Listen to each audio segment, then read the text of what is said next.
너희가 이같이 될지라도 내게 청종하지 아니하고 내게 대항할진대 내가 진노로 너희에게 대항하되 너희의 죄로 말미암아 7배나 더 징벌하리니 너희가 아들의 살을 먹을 것이요 딸의 살을 먹을 것이며 내가 너희의 산당들을 헐며 너희의 분향단들을 부수고 너희의 시체들을 부서진 우상들 위에 던지고 내 마음이 너희를 싫어할 것이며 내가 너희의 성읍을 황폐하게 하고 너희의 성소들을 황량하게 할 것이요 너희의 향기로운 냄새를 내가 흠향하지 아니하고 그 땅을 황무하게 하리니 거기 거주하는 너희의 원수들이 그것으로 말미암아 놀랄 것이며 내가 너희를 여러 민족 중에 흩을 것이요 내가 칼을 떼어 너희를 따르게 하리니 너희의 땅이 황무하며 너희의 성읍이 황폐하리라.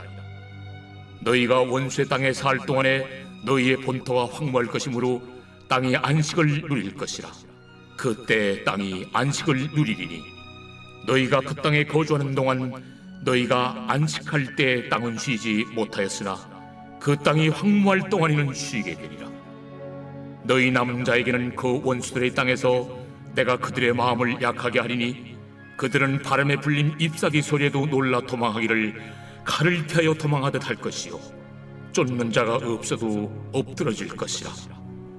그들은 쫓는 자가 없어도 칼 앞에 있음같이 서로 짓밟혀 넘어지리니 너희가 원수들을 맞설 힘이 없을 것이요 너희가 여러 민족 중에서 망하리니 너희의 원수들의 땅이 너희를 삼킬 것이라. 너희 남은 자가 너희의 원수들의 땅에서 자기의 죄로 말미암아 쇠잔하며 그 조상의 죄로 말미암아 그 조상같이 쇠잔하리라. 샬롬, 반갑습니다. 오늘은 7배나 더 징벌하리라 라는 제목으로 함께 하나님의 말씀 나누겠습니다. 어제 말씀에 이어서 계속 하나님의 징계에도 불구하고 불순종의 길에서 돌이키지 않는 백성들에게 더 큰 징계가 따를 것을 경고하십니다. 갈수록 혹독한 징계로 인해서 심지어 부모가 배가 고파 자기의 자녀들을 먹고 원수들에게 패해서 포로로 붙들려가고 다 흩어지게 될 것을 말씀해 주셨습니다. 첫 번째는 불순종으로 점점 더 큰 징벌을 받게 될 것이다 하는 것입니다. 28절 내가 진노로 너희에게 대항하되 너희의 죄로 말미암아 7배나 더 징벌하리니 하나님께 계속 대항하면 7배나 더한 징계를 내리겠다 하십니다. 그것도 거절하면 나중에는 자식도 먹게 될 것이다 말씀하십니다. 끝까지 하나님의 말씀을 청종하지 않고 대항하는 인간의 어리석은 고집을 보게 됩니다. 그런데 고집을 부리면 부릴수록 누가 손해입니까? 자기가 손해입니다.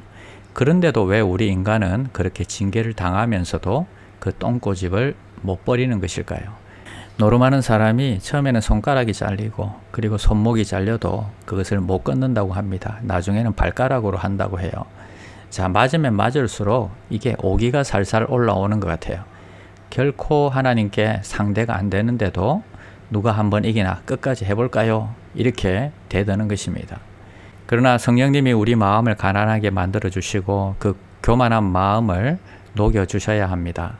하나님 앞에 고집하는 것이 있으면 그 고집을 우리가 버려야 합니다. 빨리 회개의 자리로 나아갈 수 있게 기도합시다. 두 번째는 불순종으로 전쟁이 일어납니다. 29절에 보니까 너희가 아들의 살을 먹을 것이요 딸의 살을 먹을 것이며 실제로 열왕기하 6장에 보면 아람 왕이 사마리아 성에 쳐들어와서 성을 포위하고 있는 동안 이런 끔찍한 일들이 일어나게 됩니다. 요즘 세계 곳곳에서 전쟁의 위협이 감지되고 있습니다. 교회는 점점 세속화되고 성도의 수는 줄어가고 있습니다. 서로 인과관계가 전혀 없는 것 같습니다. 그러나 교회가 하나님의 말씀에 서지 못하고 거룩을 잃어버리고 세속화되는 모습을 하나님이 싫어하시는 것입니다. 이걸 회개하라고 전쟁을 통해서라도 교회가 기도하고 바로 서기를 원하시는 것입니다. 세 번째는 불순종으로 땅은 황무케 될 것이다 하십니다.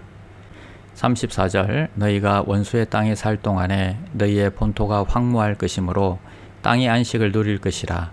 그때에 땅이 안식을 누리리니 너희가 그 땅에 거주하는 동안 너희가 안식할 때에 땅은 쉬지 못하였으나 그 땅이 황무할 동안에는 쉬게 되리라. 하나님께서 안식년과 희년의 규례를 통해 땅을 쉬게 하라고 말씀하셨는데도 그게 아까우니까 안식년과 희년을 지키지 않고 계속 농사를 지은 것입니다. 그랬더니 하나님께서 어떻게 하세요? 완전히 전쟁으로 황무케 하시고 그 땅을 무려 70년 동안 안식케 하신 것입니다. 오늘 우리는 결국 하나님의 뜻대로 이 일들이 이루어지는 것을 보게 됩니다. 처음부터 순종하는 것이 불순종으로 큰 대가를 치르는 것보다 훨씬 낫습니다. 오늘 주님 앞에 성령이 주시는 마음대로 순종하고 달려가는 귀한 종들이 되시기를 축원합니다. 기도하겠습니다.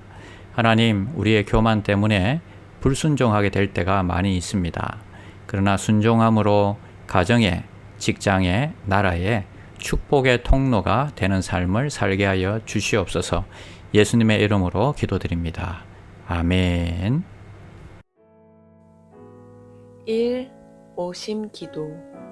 하루 5번 마음을 다해 드리는 기도. 나는 죽었습니다. 제가 주인이 아니고 예수님이 저의 주인이십니다. 예수님은 십자가에서 죽으시고 부활하셨습니다. 부활하신 예수님을 가슴으로 만나서 따라가며 간증합니다. 사랑하는 가족과 함께 영광스러운 승리를 노래합니다.